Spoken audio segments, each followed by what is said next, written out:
Every year, the same story repeats itself in the Philippines. Typhoon warnings go out, residents brace for impact, and when the rains come, entire cities disappear underwater.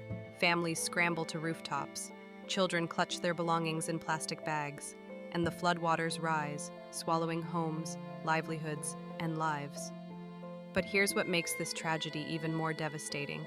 It doesn't have to be this way. Since 2022, the Philippine government has spent over 556 billion pesos, that's nearly 10 billion US dollars, on flood control projects. President Ferdinand Marcos Jr. proudly announced the completion of over 5,500 flood control projects in his 2025 State of the Nation address. That's an extraordinary amount of money and an impressive number of projects. So why are Filipinos still drowning in their own streets? The answer lies in one of the most brazen corruption scandals in recent Philippine history, a scandal so massive that it crashed the stock market, sparked nationwide protests, and exposed a system where billions of pesos meant to save lives simply vanished into thin air. The Philippines sits in one of the most disaster-prone regions on Earth. Every year, an average of 20 typhoons batter the archipelago, bringing torrential rains and devastating floods. Climate change has made these storms more intense and unpredictable. What used to be once-in-a-century typhoons now strike every few years. In 2009, Tropical Storm Ondoy became a turning point. In less than 24 hours, 1 month's worth of rain fell on Metro Manila. More than 80% of the city was submerged. Hundreds died. Hundreds of thousands were displaced. The images were apocalyptic. Entire neighborhoods underwater, people trapped on rooftops, bodies floating in the streets. The government promised it would never happen again. Technical studies were commissioned. Master plans were developed. The Japan International Cooperation Agency provided detailed technical manuals for building proper flood control infrastructure. International financial institutions offered loans. Everything needed to protect Filipino communities was in place. The expertise, the funding, the political will. Or so it seemed. In July 2024, Super Typhoon Gamy, known locally as Karina, brought the worst flooding Metro Manila had seen since Ondoy. Within 24 hours, 458 millimeters of rain fell on the capital. Despite all those completed projects and all those billions spent, entire communities were submerged again. 39 people died, nearly 5 million were affected. Infrastructure damage exceeded 4 billion pesos. Senator Alan Peter Cayetano captured the public's frustration perfectly. It's a direct result of years of inaction on crucial flood control projects.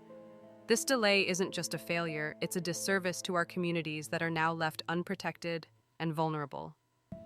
But the real bombshell came when people started asking the obvious question, where did all that money go? The scandal began to unravel in September 2024 as angry Filipinos took to the streets.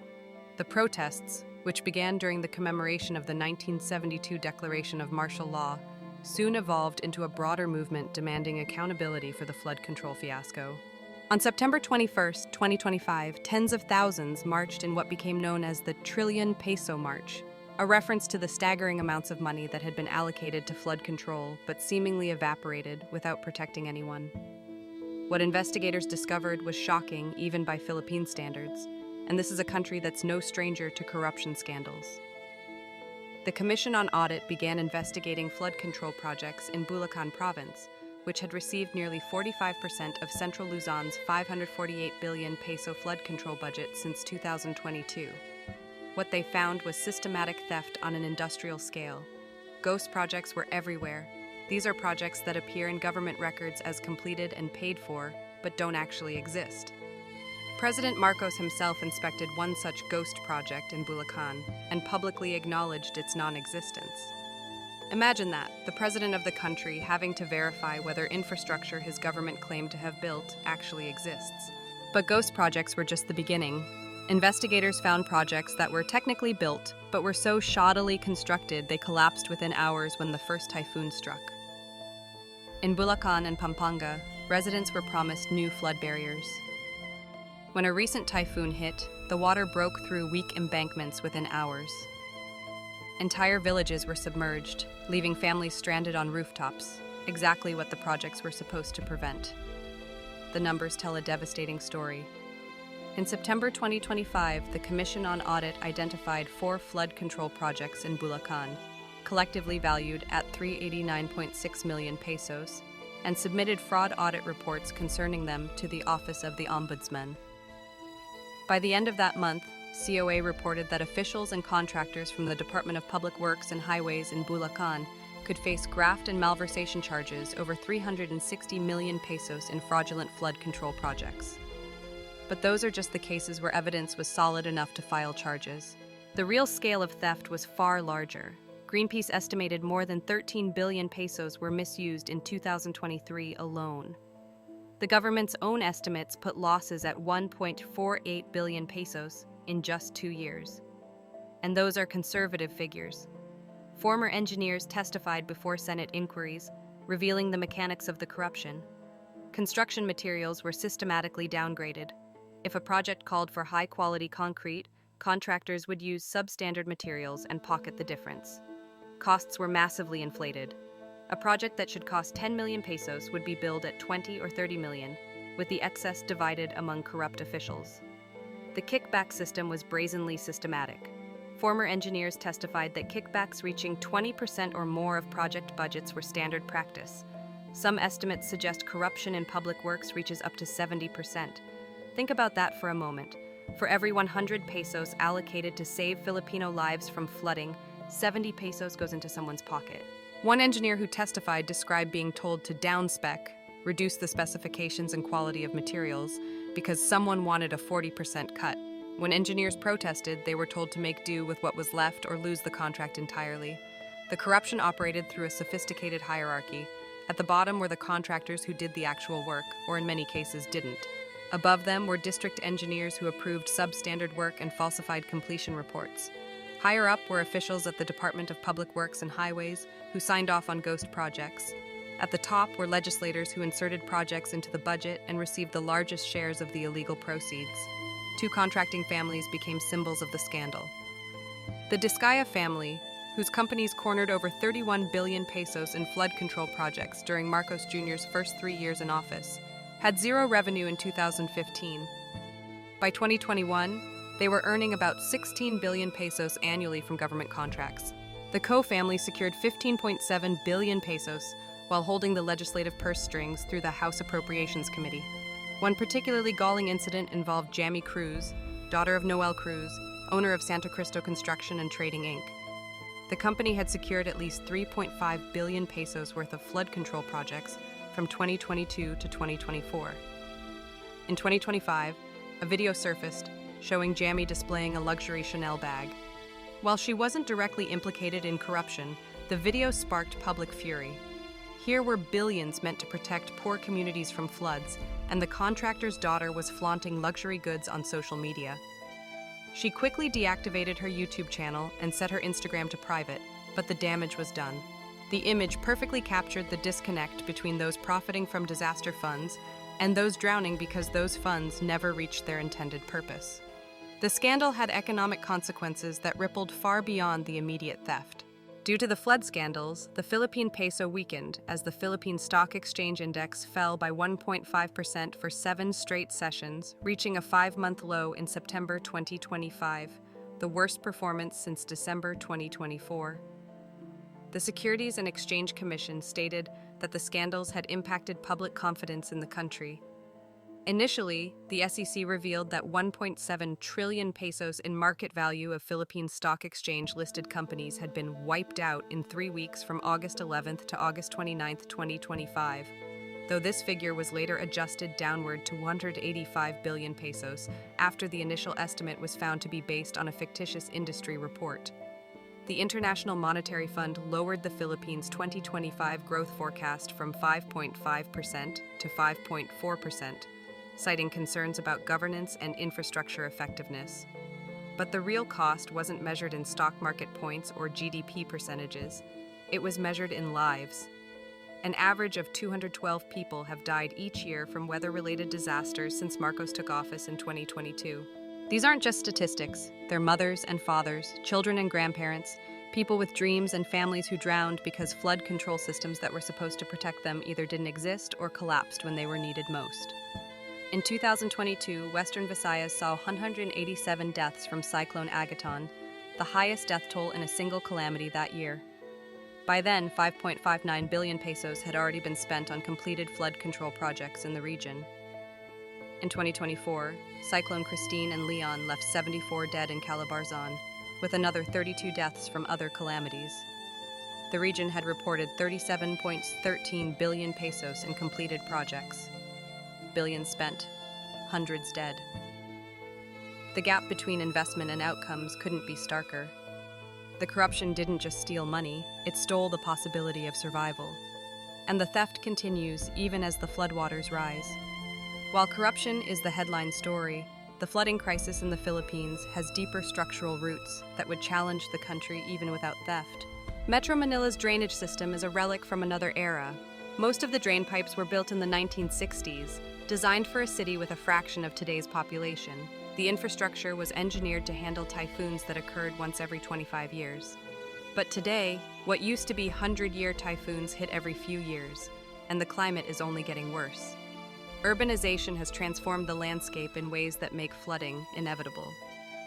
Mountain communities that were once 70% forest are now 70% concrete. Rain that used to be absorbed by soil and vegetation now runs off immediately, overwhelming drainage systems. The city has expanded without adequate planning, paving over natural floodplains and wetlands that once acted as sponges for excess water. The Department of Public Works and Highways Secretary Manuel Bonoan revealed that 70% of Metro Manila's internal drainage system is blocked by garbage and silt. With 15 million residents generating about 1 kilogram of trash daily, that's 15 million kilograms of waste every single day. Much of this garbage ends up in waterways, rivers, creeks, and drainage systems, blocking water flow and turning even moderate rainfall into flooding disasters. Informal settlers, people so poor they have nowhere else to live, build homes along riverbanks, in floodplains, and around drainage channels because that's the only land available to them. Their presence blocks natural water flow and puts them in grave danger. But they're not there by choice. They're there because the economic system has failed them, leaving them no alternative but to live in the most dangerous locations. The problems compound: rapid urbanization without proper planning, inadequate drainage infrastructure, climate change intensifying storms, poor waste management, poverty forcing people to live in flood-prone areas. Each factor makes the others worse, creating a perfect storm of vulnerability. But even these structural challenges could be addressed with proper investment, planning, and political will. The irony is that the Philippines has spent enough money to solve many of these problems. The issue isn't lack of resources, it's that those resources are being stolen rather than invested in actual solutions. Here's the most frustrating part of the entire scandal. Solutions have existed since 1974. That's right. For more than 50 years, detailed plans for managing Manila's flooding have been gathering dust, while politicians ignore them in favor of short-term, politically motivated projects that generate kickbacks. The Metro Plan study from 1976 recommended against new reclamation projects in Manila Bay until proper hydrological studies were conducted. That recommendation was ignored. Master plans developed in 2005 and updated in 2012 provided comprehensive roadmaps for drainage improvement, including both structural and non-structural measures. Those plans were selectively implemented at best, systematically undermined at worst. Urban planner Felino Palafox has been advocating for a smart tunnel system similar to Malaysia's smart tunnel in Kuala Lumpur. His proposal involves a multi-purpose tunnel from Laguna Lake to Manila Bay, with the top level serving as a road, a second level as another road, and the bottom functioning as a spillway during floods. It's technically feasible, would dramatically improve flood management, and could pay for itself through reduced flood damage and improved transportation, but it hasn't been built because there's no easy way to skim money from such a technically complex project. The Mangahan Floodway, one of Manila's major flood control structures, was meant to work with other infrastructure like a spillway or tunnel system. Those complementary structures were shelved or never implemented, rendering the floodway far less effective than intended. Large-scale projects like the Metro Manila Flood Management Project, with a $415 million loan from the World Bank, have languished for years. The project aimed to rehabilitate 36 pumping stations and build 20 new ones. Only 2 stations have been rehabilitated, and none of the new ones have been completed, despite the money being allocated years ago. The 60-kilometer central Luzon-Pampanga floodway, meant to drain stormwater from Metro Manila, was supposed to begin construction in 2024. As of late 2025, it still hadn't broken ground. Why the delays? Because large-scale, technically complex projects require oversight, engineering expertise, and transparent procurement processes. They're hard to manipulate for personal profit. Instead, politicians favor smaller, simpler projects, riprap here, a small seawall there, that are easier to inflate, easier to fake, and easier to funnel money from. The government spends enormous sums, but it spends them inefficiently and corruptly. Budget utilization rates have plummeted from 73% in 2022 to just 58% in 2023. That means almost half the allocated funds weren't even spent. They just sat there while floods continued to devastate communities. And when funds are spent, they're often spent on the wrong things. An advocacy group called Propel found that in Bulacan, 411 out of 668 flood control projects were not located in any identified flood hazard areas. Read that again. The majority of flood control projects were built in places that don't flood. Why? Because those were the locations chosen by politicians who wanted to reward specific contractors and supporters, not because those were the places that needed protection. Projects that should take months to complete drag on for years. A flood control project in Barangay Sipat, Plaridel, Bulacan was supposed to be completed in 2024, but construction only began in August 2025, if you can call it construction. When a typhoon struck shortly after work began, the incomplete structure collapsed immediately, washing away the paltry amount of work that had been done. The Japanese International Cooperation Agency provided detailed technical manuals and guidelines for proper drainage construction. DPWH officials admitted that even with these clear specifications, weak oversight allowed contractors to ignore them entirely. Engineers testified about seeing infrastructure that appeared to have been built without feasibility reports or proper engineering studies. One recurring problem is the lack of coordination between government agencies. The Department of Public Works and Highways builds flood control structures. The Metro Manila Development Authority is responsible for managing waterways and drainage. Local government units handle waste management. The Department of Environment and Natural Resources oversees water resources. When a typhoon strikes and floods devastate a community, each agency points fingers at the others. No one takes comprehensive responsibility. Senator Lauren Legarda highlighted perennial problems with the mandate between DPWH and MMDA, calling for clear delineation of tasks to prevent public suffering. But that clarity has never materialized because overlapping jurisdictions create opportunities for corruption. When everyone is responsible, no one is accountable. The entire system operates on perverse incentives. Politicians are rewarded for announcing projects, not for completing them effectively. Contractors profit more from theft than from quality work. Engineers who raise concerns about substandard construction are sidelined or fired. Auditors who dig too deep face threats and intimidation. And ordinary Filipinos drown in floods while their tax money enriches corrupt officials. The flooding scandal is particularly tragic because unlike some corruption that harms public finances, this corruption directly kills people. Every peso stolen from flood control is a peso not spent on drainage that might have saved a family. Every ghost project is a community left vulnerable to the next typhoon. Every substandard seawall that collapses is a neighborhood that drowns. The human cost is immeasurable. Josephine de la Cruz lives in a riverside village in Bulacan. She watches the soil erode with every storm, haunted by the fear that one day the ground will wash away completely and take her family with it. One night in summer 2024, heavy rains toppled trees and knocked down a bamboo stilt house in their settlement. De la Cruz's neighbors lost everything. Veronica Castillo, 65 years old, lives in one of Marikina City's slums, among the most flood-prone areas of Metro Manila. She's built her house upwards because every year floods scrape the ceilings of the second floor. Her belongings are kept on the top floor. The first 2 floors, except for hanging laundry, are practically empty, ready to be submerged. These aren't exceptions. They're the norm for millions of Filipinos. They live in constant fear, knowing that the next typhoon could wash away everything they've worked for. And they know that the government they trusted to protect them has instead stolen the money meant for their salvation. The psychological toll is devastating. How do you maintain faith in institutions that betray you so completely? How do you raise children in a country where leaders care so little about their survival? How do you build a life when the next storm could destroy it all? The scandal has also devastated public trust. Opinion polls show declining confidence in government institutions, particularly the Department of Public Works and Highways. When governments break the social contract this thoroughly, citizens stop cooperating, stop paying taxes willingly, stop believing that collective action can solve collective problems. The corruption doesn't just steal money, it steals social cohesion and civic faith. In response to mounting public pressure, President Marcos formed a commission in September 2025 to investigate possible corruption in flood control projects. The move came after thousands of angry Filipinos marched in Manila's streets during the Trillion Peso March. The Commission on Audit launched performance audits on government flood control projects, specifically targeting Bulacan as a focal point.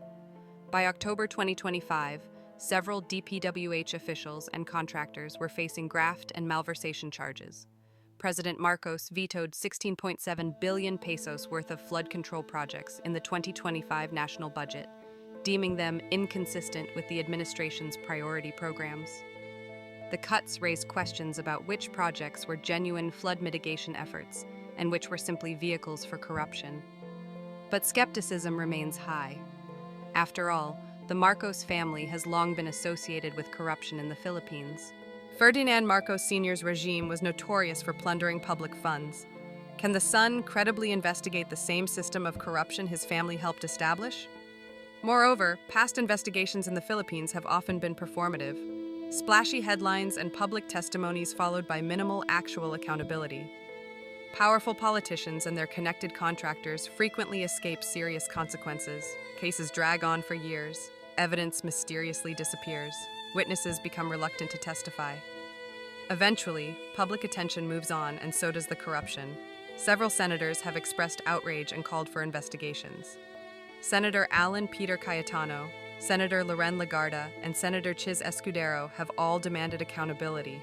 But the Senate has limited power to do more than hold hearings and make recommendations. Actual prosecutions depend on other agencies, the Ombudsman, the Department of Justice, the courts, all of which operate slowly and are themselves subject to political pressure. The scale of the corruption is so vast, involves so many powerful people, that truly holding everyone accountable seems almost impossible. We're not talking about a few rogue contractors or a handful of corrupt engineers. We're talking about a systemic pattern that implicates legislators, executive officials, auditors, and even financial institutions that facilitated the laundering of anomalous funds. The real question isn't whether some people will face charges. They probably will, especially lower-level officials who make convenient scapegoats. The real question is whether the system itself will change, or whether this scandal will simply be another chapter in the long history of Philippine corruption. The Philippines faces an existential choice. Climate change is making typhoons more intense. Urbanization is concentrating more people in flood-prone areas. The population continues to grow. Without dramatic improvement in flood management, the death toll will keep rising. But the path forward is clear, it's just politically difficult. First, genuine transparency and accountability. The Commission on Audit should conduct forensic audits of every flood control project. Results should be published publicly. Officials and contractors implicated in theft should face criminal prosecution, not just administrative penalties. And the prosecutions need to reach the top, not just district engineers and small contractors, but legislators and cabinet officials who orchestrated the system. Second, institutional reform. The overlapping jurisdictions that enable buck passing need to be clarified. One agency should have clear responsibility for flood management in Metro Manila, with proper authority and accountability. Civil society organizations and independent technical experts should be involved in project design and oversight. Community members should have formal mechanisms to report problems without fear of retaliation. Third, adopt proven solutions. The smart tunnel system, the drainage improvements recommended by JICA, the sustainable urban drainage systems that cities around the world have successfully implemented, green infrastructure that works with nature rather than against it. These aren't experimental ideas, they're proven technologies that work when actually implemented. Fourth, address root causes. Improving waste management so garbage doesn't clog drainage. providing affordable housing so people don't have to live in floodplains, protecting remaining green spaces and wetlands, managing urbanization through proper land use planning, climate change adaptation that acknowledges the new reality of more intense storms. Fifth, prioritize people over politics. Base project location on actual flood risk, not political considerations. Choose contractors through genuinely competitive, transparent bidding. Pay fair prices for quality work rather than inflated prices for phantom projects.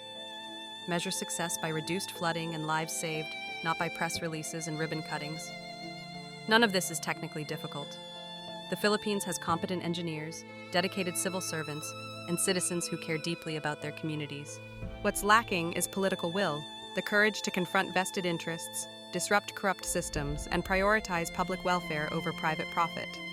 The trillion peso march in September 2025 showed that Filipinos are reaching a breaking point. They're tired of empty promises. They're tired of watching their communities flood while politicians grow rich. They're tired of burying their loved ones who drowned in preventable disasters. That public anger could be a catalyst for real change, but only if it's sustained and channeled into systemic reform rather than mere outrage at individual scapegoats. The Philippines stands at a crossroads. Down one path lies more of the same: more stolen billions, more ghost projects, more lives lost to floods that could have been prevented. Down the other path lies the possibility of real change: genuine accountability, effective infrastructure, communities protected from the storms that will only grow stronger. The technical knowledge exists. The financial resources exist. Even the political blueprints exist, gathering dust since 1974. What's needed now is the collective will to implement solutions, rather than continue the cycle of corruption and tragedy. Every peso spent on actual flood control saves lives and protects livelihoods. Every ghost project that never gets built is a community left vulnerable to the next typhoon. Every engineer forced to work with substandard materials is a piece of infrastructure that will fail when it's needed most. The floodwaters will keep rising. Climate change guarantees that. The only question is whether Filipinos will rise to meet them with real solutions or continue drowning while their leaders pocket the money meant to save them.